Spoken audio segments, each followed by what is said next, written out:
It was August 30th, the second day since I started riding with a university student I met on the road. We had prepared until morning, and I couldn't feel anything but gratitude for everyone who helped us get ready, especially the family who hosted us and made sure our bikes were perfect before departure. After filling the tires and saying goodbye to the father who helped us so much, we aimed to reach Cambodia by the end of the day. The road out of Ho Chi Minh was busy, the air already hot. The young student carried a big backpack, so we stopped by a small bicycle shop to install a rear carrier. Vietnam has more cyclists these days, but true repair shops are still rare. If you ever plan to travel here, stop at one whenever you see it. They'll only get rarer after the border. Once the carrier was fixed, we continued toward Tay Ninh, our goal for the day, a large gate marking the route to the border. By noon, the heat became harsh and water breaks were essential. Near evening, with every bit of energy drained, we reached the final resting spot before the border. A local man shouted encouragement as we passed, just 100 meters before crossing. It gave me strength.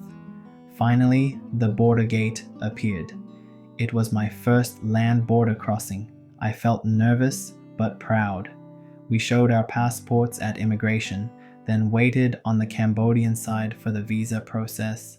A local girl ahead of us in line was so cheerful that even the waiting felt light. A Cambodian man who had cycled all the way from Vietnam arrived at the same time. Meeting another traveler like that in Southeast Asia felt rare and special. After completing the paperwork, we passed the final gate and entered Cambodia. I was exhausted but filled with quiet joy. At a nearby restaurant, I ordered a Fanta only to realize my old US dollar bill wasn't accepted. No card worked either.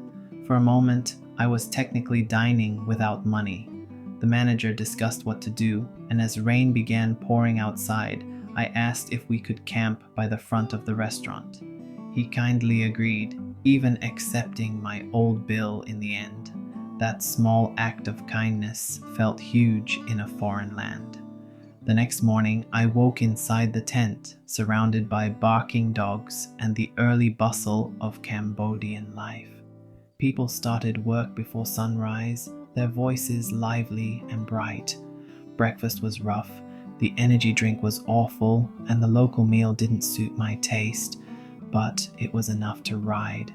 The day rolled on with small encounters, cows blocking the road, coconut strawberry ice that tasted only of coconut, strangers offering snacks and beer, and a spontaneous local drinking party where I tasted frog meat for the first time, surprisingly delicious.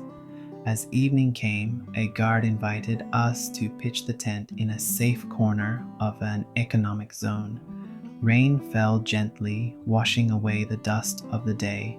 I cleaned myself under the downpour, feeling alive, grateful, and ready for whatever tomorrow would bring.